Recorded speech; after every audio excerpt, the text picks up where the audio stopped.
Hey everybody, it's Christina from Creations with Christina, and today I want to show you how I put together a shaped card using the Cricut Explorer and Design Space program. I already have my project already cut out, but I thought I would quickly show you how I set up to do a shaped card on the Design Space program. So the first thing I like to do is I set a canvas. I know I want my card to fit into an A2 size envelope, which is a card size of 4 1/4 by 5 1/2. So just go ahead and select that. But this is just a template. It's not going to cut out. It's just a kind of thing to help you design your card. So I already have, I added that to my page, and now I'm ready to go ahead and select my image. I know I'm going to be using a party hat from the photo booth cartridge, so I'm just going to type in my search box photo booth, and I'm going to scroll down until I find the little party hat that's in this cartridge. Okay, so here's the party hat I'm going to use. I'm just going to go ahead and click it so it adds a little green check, and it adds it down here to the bottom in my palette. I am a subscriber to the monthly subscription plan, so I get access to this cartridge even though I don't technically have that cartridge. So I'm going to go ahead and insert image, and it's going to go ahead and add it. For some reason it jumps down on your design space. Here it jumps down to the bottom, so just scroll up to find your image. And I am going to be using the shadowed piece of this image as well, because I'm going to use that as my card base. So right now that shadowed piece is grayed out, so I am going to go ahead and click the little eyeball, and that actually turns that shadow piece on so we could see it here on our design space. So I'm going to go ahead and start stretching out my card, or my image rather, and I'm going to add this to my card here, and I want it to be just about the same size as an A2 size card. One thing I'm also doing is just kind of stretching it out a little bit as well. So that pretty much fills the front of my card. I don't need my canvas anymore, but I'm just going to leave it there in the background. So the first thing I want to do is I'm going to ungroup. I want to select my image, and I'm going to ungroup all of my pieces. You can take these pieces individually and drag them over if you want. What I do is I select the 3 images that are the design pieces, the different elements to our image. So I select the first one, and then I hit my shift key and select the bottom one. And that highlights all of them together. And I could just move those over with one piece. Now this is going to be the base of my card, so what I'm going to do is do a copy and paste, and that's going to add a second image of the shadowed piece. Now you can do one of 2 things to get this so they're on top of each other, because this is the way I design a shaped card. You can just go ahead and kind of fiddle with it and make sure it's laying on top of each other, or you can select one of your images, go to where it says edit, and you'll see right here where it says position. So this back one right here is the one I have selected, and it's at the position of 5.48 and 1.37. So I can then select my front one, change this to 5.48 and 1.37, and I'll put it right where I need it to be. So the next thing I'm going to do is I want to flip this image upside down. So while we're on the edit palette here, we're just going to go ahead and select in this where it says mirror, we're going to do a vertical mirror. Very easy to do. And then what you're going to do is select your back image, and let me make sure I'm selecting the right one. No, I'm selecting the top one. This is the tricky part, getting the right one. I just found selecting the back one because then I could just drop it down. And I'm just using my arrow keys to move it down. That's all I'm doing with that. I want to make sure that my party hat overlaps on the top, so I made sure it overlapped here and right here. So what you could do is go back to your layers and then either select your one shadowed piece, hit your control key, and hit your second one, and that groups them together, or you could just drag and create a box over them and it'll select it, and then you just hit weld. And see, now that 2 pieces are now connected together, and then you can go ahead and print or cut this out. So, but before I do that, what I did with mine, and I usually don't do this, but I did it with this one, I wanted to select these different pieces to be on one cutting mat. Instead of right now, what they'll do is each one of these colors will cut separately, so that means it's 3 mats.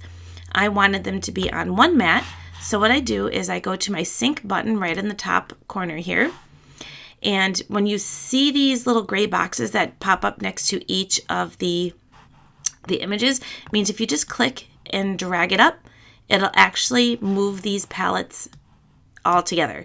So now all of this will cut onto one Cricut mat. Now, since I already cut these out, I'm not going to actually cut it again, but I just wanted to show you how it added the 3 images onto one mat. So before you actually hit your go button, you have the option here to go ahead and move your images around. So they don't have to be right where you set them. When I cut mine out, I was using 6x6 paper from a 6x6 paper pad. And I just wanted to make sure I had enough space to do my full 6x6, 6x6 in the 3 different corners. And then what you do is just hit go, and it will pop up for this mat, feed it, cut it out, and then it'll automatically switch you over to your next mat, which will be your card base. So that's how I pretty much set up a shaped card using the Design Space program for Cricut Explorer. Now I'm going to go ahead and show you how I put my card together.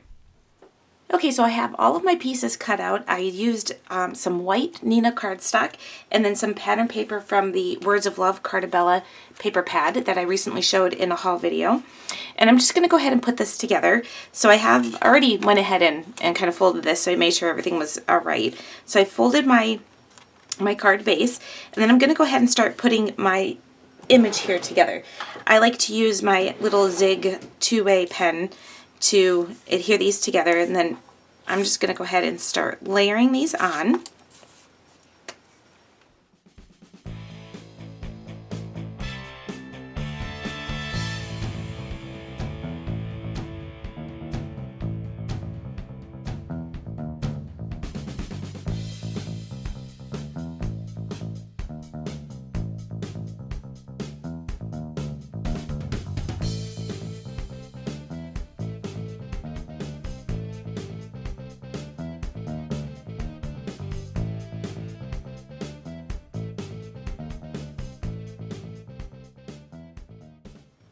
Alright, so there's my image all put together. I went ahead and added some foam adhesive to the back. I have this giant roll of the 3M foam tape, which I absolutely love that stuff. And I'm just going to go ahead now and center this right onto my card base, which is our shadowed piece of our image.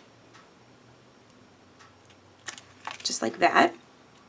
And now I want to add a little sentiment and a little extra dimension to this. So I'm going to go ahead and take a piece of pattern paper that came from that same stamp set, or that same paper pad that I originally was thinking about using in the background and then didn't like the way it looked, so I just went ahead and set that piece aside, and I'll use it for another card. I pulled out a stamp set from Mama Elephant. This is called Bloomsy, and then I also have the coordinating dies for this.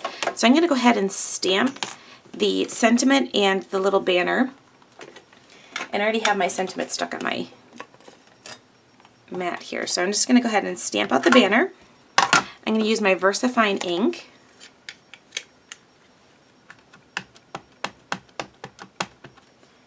So this is a VersaFine black ink, and I'm just going to go ahead and stamp out the banner. And then I'm going to go ahead and take my sentiment, and my sentiment is the Celebrate in Style. And I'm going to use Cherry Cobbler ink for this.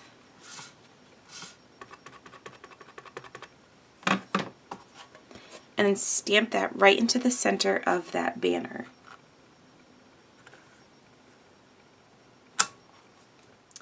I'm going to use the coordinating die, and then I'll just go ahead and run this through my Big Shot. Okay, so there's my little Celebrate Today sentiment. I'm just going to go ahead and adhere this right to the front of my card, just with a little bit of adhesive in the center.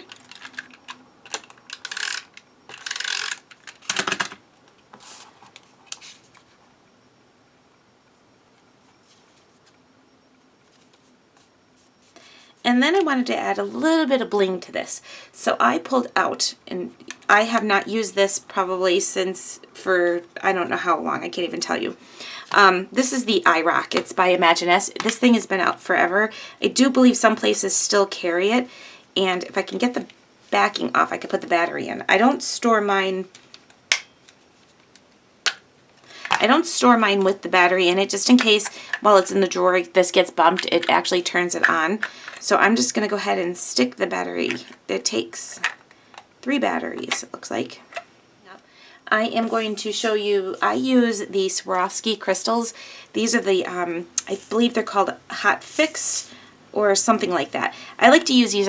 Wasn't too keen on the crystals that you can buy to go with this. So I buy the Swarovski ones, and I am going to use a couple of these red ones. I keep mine stored in these Craftmates Lockables, which I purchased a long time ago. I have a couple different sizes and varieties of the Hot Fix crystals, and if you watch for when they're on sale, you can get them for a pretty good price. And I do know I have seen these because I was tempted to buy some not too long ago, buy some more of these. So I am going to pull out a couple of these to use in my project here. And I'm going to use my little handy dandy pick-me-up tool to place these in place where I want them. Put one right in the center of the hat and one down towards the bottom. So what to do is, once this is turned on, you hold in the little button and a red light will come on, and that'll be that it's starting to heat up. Now I already have mine heated up a little bit. And what you do is take the tip of this and watch it's very hot and touch it right to your crystals. And that actually melts the adhesive that's on the back of those and makes them so that they're permanently stuck to your project. So I added just a few more crystals to my finished card. I really enjoyed using something that I have had in my stash and haven't used in a very long time. I'll definitely link below in the YouTube description the supplies I used and any places where you can pick up the iRock if you're interested in getting it. And the Swarovski crystals, I do know that I got these from Michael's. Just make sure they say that they're the Hot Fix kind, because then you can melt them with your iRock. So if you have any questions about today's card and how I set up my card using the Design Space program, just let me know by leaving a comment down below. And that's it. So I hope you guys liked today's video. A list of supplies are, like I said, are down below in the YouTube description and over my blog if you want to check them out. Thanks everybody for watching, and I'll catch you all in the next video.